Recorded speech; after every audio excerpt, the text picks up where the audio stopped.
Hello and welcome to PlayStation Access. My name is Rob. Joining us is Rosie. Hello. This, Rosie, is Clair Obscur Expedition 33, a game I think we've all had our eye on ever since it was announced because it looks so incredibly beautiful and unique. Yeah. Plus, it's a turn-based JRPG style game, so immediately I'm in.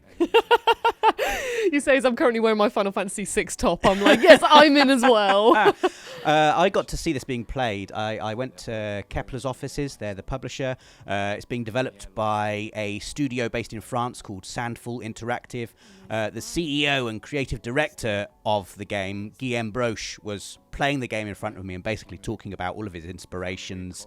He's a big fan of Final Fantasy VII, Final Fantasy VIII, Final Fantasy X, lots of Final Fantasies basically, Persona, and I think we're about to see our first bit of combat, Rosie, and I think the influences of Final Fantasy and Persona will be immediately apparent. Here we go. Oh, look at that immediately. I mean, I was excited that, first of all, starting off, we're underwater. Now we're with the big fish monster thing.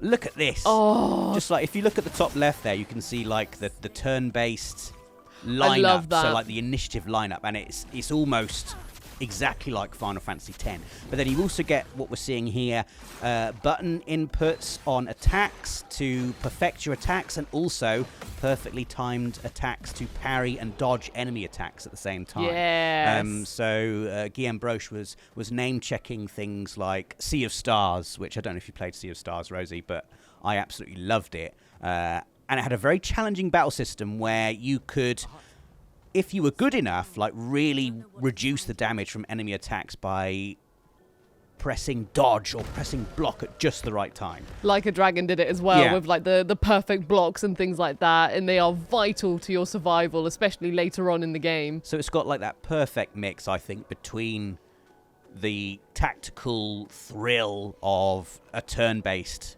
RPG battle system, which many people like us are going to really enjoy, but also it's got a little bit of real-time immediacy in there.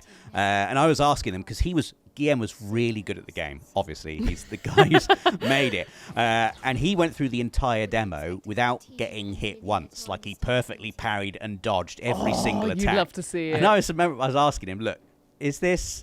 like, if you're not as good as you, Guillaume, at the game, like I am not going to be, am I going to get my ass kicked in every game, in every fight? And he was like, no. So, like, you know, it's not going to completely punish you if you're not perfect at parrying and dodging. So, you know, if you've got that turn-based mindset, you can still play it without mastering any of that kind of stuff. Yeah. But obviously, it's gonna help you. Have to do a bit of leveling up just to make sure you've got enough HP to take the hits. We're going to see a bit more of a significant fight here. But also, I love the environment, the art style. We've not even touched upon that. So we have, you know, games like Sea of Stars, obviously a love letter to that traditional JRPG style of game.